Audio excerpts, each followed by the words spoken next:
सो हे students, कैसे हैं आप सब। Welcome back. आज हम एक ऐसे टॉपिक के बारे में बात करेंगे जो एक बहुत हॉट टॉपिक है और आजकल बहुत न्यूज़ में भी चल रहा है, वो है एग्ज़ाम लीक। सो तो तुम पूरे साल मेहनत करो, रातों की नींद उड़ाओ, दोस्तों से मिलना भी छोड़ो, सिर्फ एक एग्ज़ाम के लिए। और जब रिज़ल्ट आता है पता लगता है कि कुछ लोगों ने पहले ही पेपर को ले लिया था कुछ पैसे देकर। कैसा लगेगा?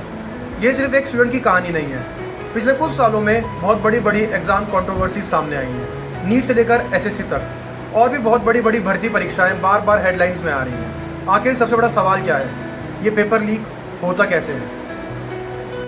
जब एक कोई बड़ा एग्ज़ाम कंडक्ट होता है तो उसमें लाखों स्टूडेंट्स बैठते हैं। पेपर बनता है, पेपर प्रिंट होता है, ट्रांसपोर्ट होता है और हमारे एग्ज़ाम सेंटर तक पहुँचता है।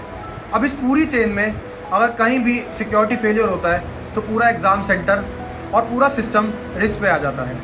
इसमें सबसे बड़ा नुकसान किसका होता है? उस स्टूडेंट का जो दिन रात मेहनत कर कर उस एग्ज़ाम में बैठता है। क्योंकि एग्ज़ाम सिर्फ एक टेस्ट नहीं होता, वो कई परिवारों की उम्मीद होती है और कई स्टूडेंट्स के लिए तो गरीबी से बाहर निकलने की एक आखिरी उम्मीद होती है। सोचो एक स्टूडेंट रोज़ 8 से 10 घंटे पढ़ाई कर रहा है, उसके पेरेंट्स पैसे जोड़कर फीस जमा कर रहे हैं और जब वो एट द लास्ट एग्ज़ाम में बैठता है तो फिर उस एग्ज़ाम पे सवाल उठने चालू हो जाते हैं। उस टाइम सिर्फ एक एग्ज़ाम नहीं टूटता बल्कि उस स्टूडेंट का ट्रस्ट टूटता है।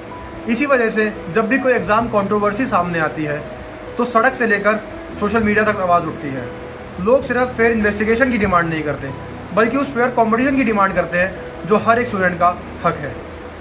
एक्सपर्ट्स के हिसाब से सिर्फ सख्त कानून बनाना सोल्यूशन नहीं है, बल्कि सिक्योरिटी को डिजिटल करना होगा, प्रिंटिंग और ट्रांसपोर्टेशन प्रोसेस को सिक्योर करना होगा और सबसे इम्पॉर्टेंट, जो भी दोषी पाया जाए उसके खिलाफ सख्त और जल्दी एक्शन होना चाहिए।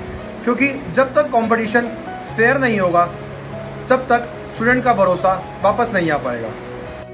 एग्ज़ाम सिर्फ एक पेपर नहीं होता बल्कि लाखों स्टूडेंट का फ्यूचर का फैसला होता है। और जब बात फ्यूचर की आ जाए तो सिस्टम का ट्रांसपेरेंट और फेयर होना बहुत ज़रूरी होता है। आप लोगों को क्या लगता है, इस पेपर लीक जैसी समस्याओं का रोकने के लिए सबसे बड़ा कदम क्या होना चाहिए?